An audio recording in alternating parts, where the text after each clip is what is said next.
పేరు షేక్ సోని. మాది గుడుముంట కాని. మాకు కోలాటం కాడ ఏదో చిన్న గొడవ అయింది. దాని గురించి మా మీద ఆ కోలాటం గొడవలో లాయరమ్మ కూడా ఉంది అనుకోకుండా ఆ లాయరమ్మ వాళ్ళు వాళ్ళ బంధువులు కలిసి మా మీద దాడి చేశారు. ఆ గొడవలో మేము హాస్పిటల్లో అడ్మిట్ అయ్యాము. మా గాయం ఇక్కడ అయింది, తల తగిలింది. మేము కేసు పెట్టాం, జరిగింది చెప్పి కేసు పెట్టాం. వాళ్ళు కేసు తీసుకున్నారు కానీ వాళ్ళ లాయర్ని మా కేసు తీసుకోలేదు. మేము వాళ్ళ వల్ల మేము గురయ్యాం బాగా.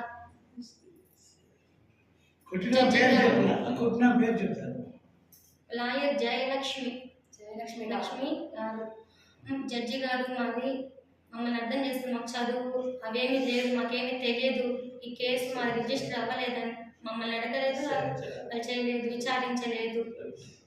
ఏమి తెలియకుండా మా ఆయన తీసుకుపోయి జైల్లో వేశారు. ఆమె కేసు తీసుకొని ఎఫ్ఐఆర్ చేసేసి.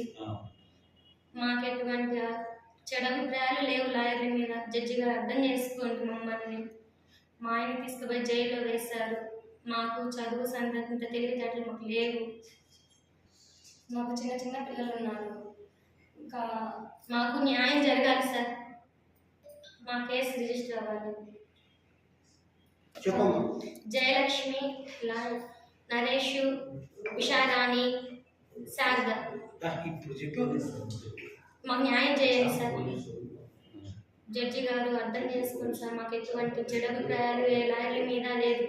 ఆ కేసు ఎవరి మీద లేదు సార్. మాకు దయచేసి అర్థం చేసుకోండి. మాది ఏ తప్పు లేదు.